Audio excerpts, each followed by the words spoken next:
Hi there, Paul Thomson here from Spitfire Audio. I'm very excited today to be able to show you one of the first selections for Abbey Road One, and that is legendary low strings. Now, all of these selections are designed to accomplish one single task extremely well, and we've got some new techniques that we've used to record these samples and to put them together that I think you'll agree make them sound pretty special. So let's dive straight in.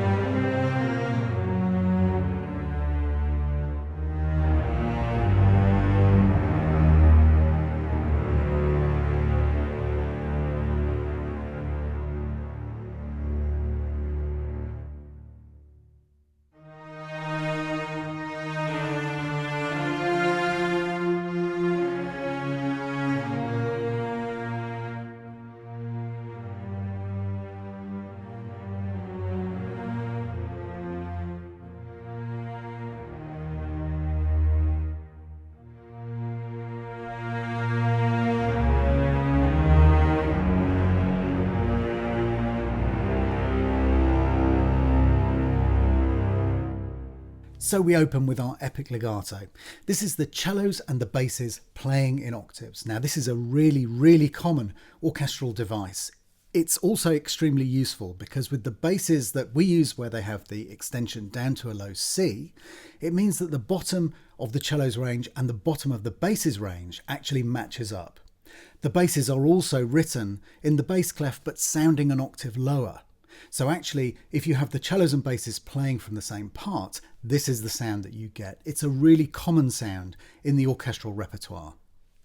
Now, we've also recorded alongside this fantastic legato, straightforward long notes and also a staccato and spiccato. So I'm going to show you how those sound as well now.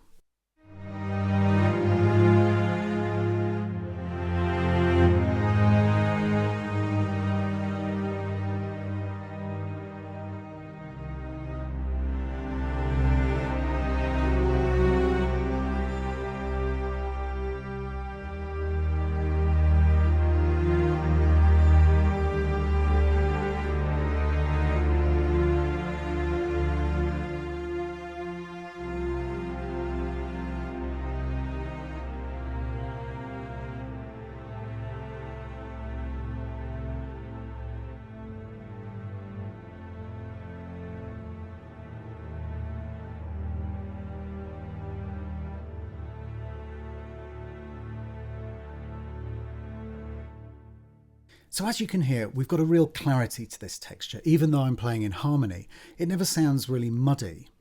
In fact, let me show you the wide dynamic range we can achieve. So I'm pulling the dynamic right down to the bottom. This is the quietest recorded dynamic, and I'll show you some three-part harmony.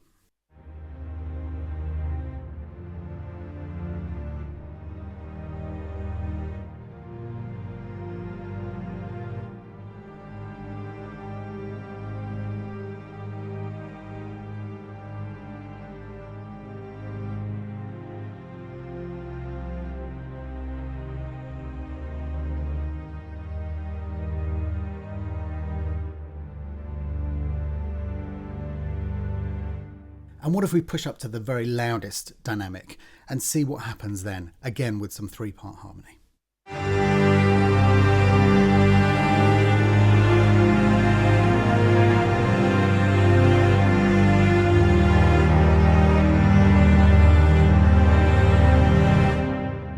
So you can hear we're never kind of getting into that horrible muddy texture down there. It's always got that clarity.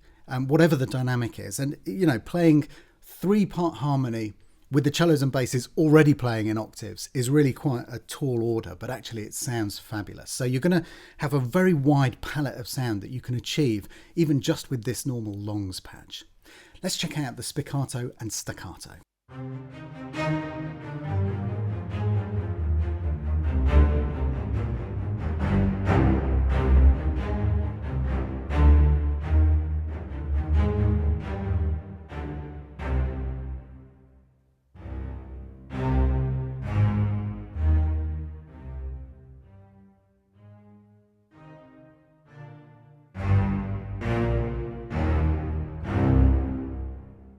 So as you can hear there, again, a very wide dynamic range available with both of these short notes. Now, if we jump back to Spiccato, we can have a look at some of the different microphone options that you've got in here. And it's important to note that this is really a standalone library on its own. So you don't have to have orchestral foundations to use this. You can just buy it as a standalone library and just use it to beef up the bottom end of your orchestral strings. To that end, we can cook up our own mix using the microphone sliders. All of the different perspectives that you get in the Orchestral Foundations package are included within this package as well for legendary low strings. So let's have a look at some of the variety of microphone mixes you can use to match this sound to the exact use that you need.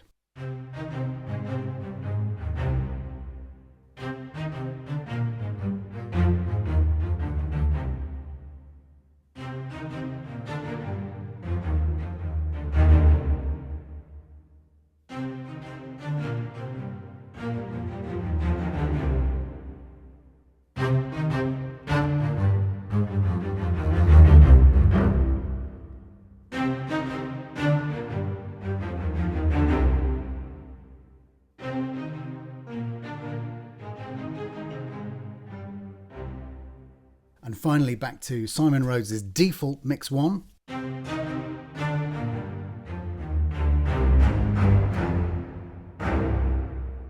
So I want to show you a piece which I've written to show these strings kind of in the context of an orchestral piece. Now, you'll see that I've got two instances of the strings up, and what I've done actually with the second instance here is if we look at the UI, you'll see that here the left-right symbol is now saying right-left and it's lit up red. Now that means I've clicked on that to reverse the stereo field.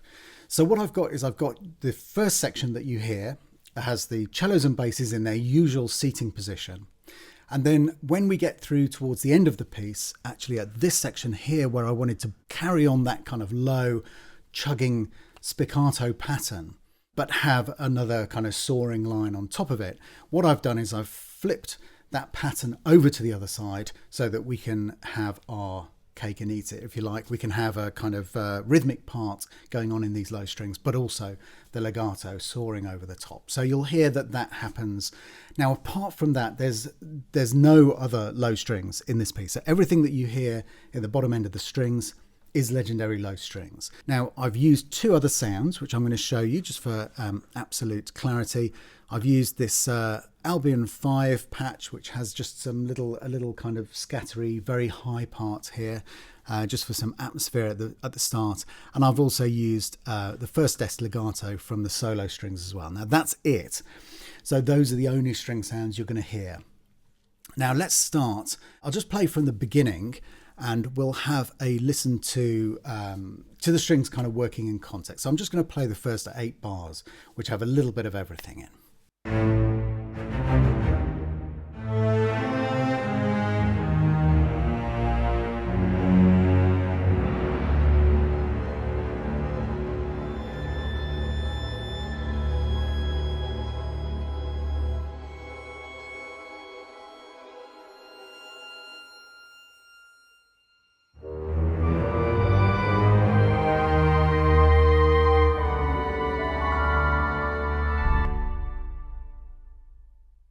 Okay, so you get the idea. Now I'm going to play the whole piece at the end, so you can check out the timestamp for that below.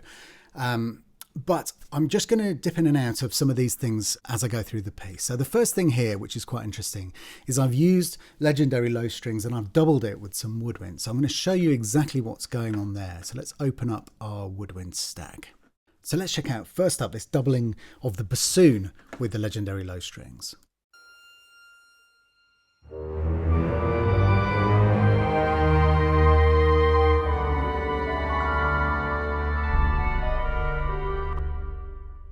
So now here where the rhythm starts to kick in, we've got the spiccato from legendary low strings, taking the kind of real rhythmic emphasis of the piece.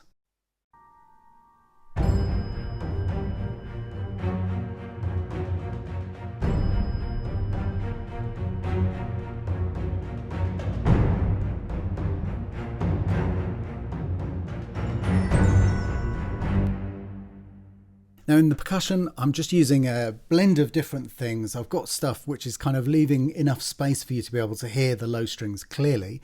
So it's probably slightly different than I would usually orchestrate, just because the point of this is so you can hear the low strings in context, nice and open. So we've got a few things here. We've got some taikos and bombos from Hans Zimmer, a little bit of percussion, but I'm also using the Abbey Road One drums. So let's the bass drums here.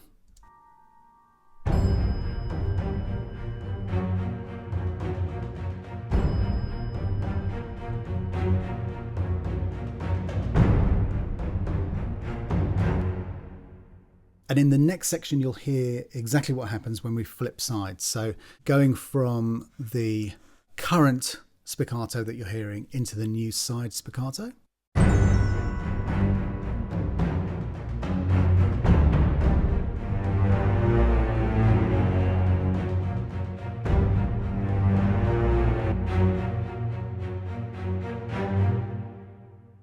And then if we zoom forward to this section here, so you can hear both string sections playing on either side.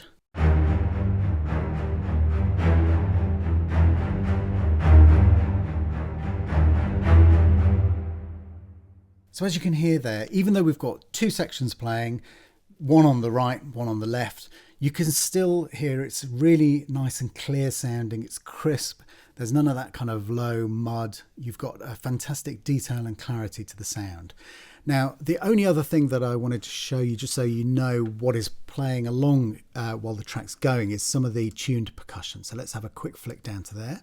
Now, to get a really nice deep sound on these timpani, I've doubled them up. So totally shameless, Abbey Road One timpani and the Spitfire percussion timpani as well. Check this out.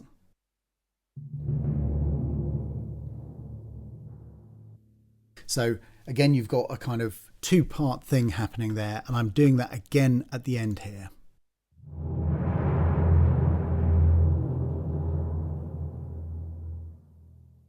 So I'm getting the kind of beauty of having two parts there. I've got the roll playing on the Spitfire timpani, but I'm playing a manual roll on the Abbey Road One timpani. And often I would prefer to play a manual roll rather than a recorded roll, because I can kind of vary the speed and just get a few little notes to kind of stick out. I think it's gives you a little bit more character in the part. But here it actually works quite nicely to get both of them going at the same time, to get that width. We've got some fantastic stuff going on here in the tuned percussion as well. The Glock and the crotales. So we've got a mixture of Abbey Road One Glock, which is happening here. A fantastic sound. And for some accents, I've used the BBC Symphony Orchestra crotales.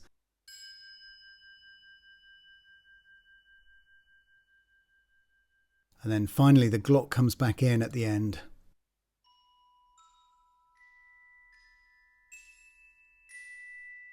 Now there's a section here at the end. If I just unsolo that, you can hear everything that's going on.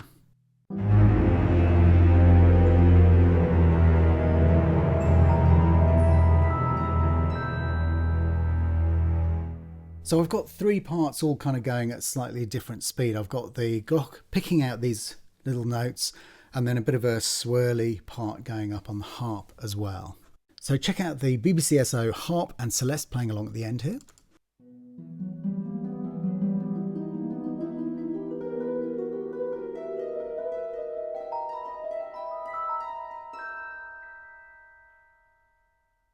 So as you can see, this part I've got the piccolos taking the top line here. I've got this flute solo and the flutes at 2, slightly lower, the oboe down at the bottom, and then the cor anglais playing a little kind of counter melody at the very bottom. So if we just highlight all of those parts, and you can see them all going along here, I'll just play that section.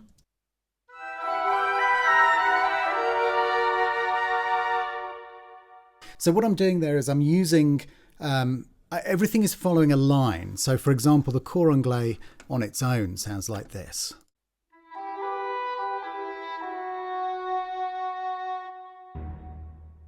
And then the oboe and flutes à two as another example. Let's just look at those. So you can see that they're playing, in a kind of close harmony.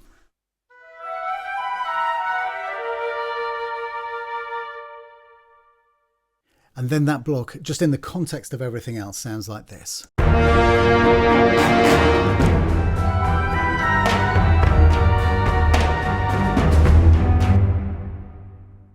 So as you can hear, it's kind of a modal feel when you add in the strings in the bass, and some of it doesn't really fit the key center, but as long as you end up somewhere that makes logical sense, then that kind of journey that you go through to get there doesn't really matter. You can get away with a lot within that section, as long as where you're heading to brings some kind of resolution, even if it's a little bit of tension in the resolution, that chord. Okay, so let's have a listen to the whole piece all the way through, and we'll focus on the legendary low strings, watch those going by as the piece runs down.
Okay, so I hope you've enjoyed this look at legendary low strings.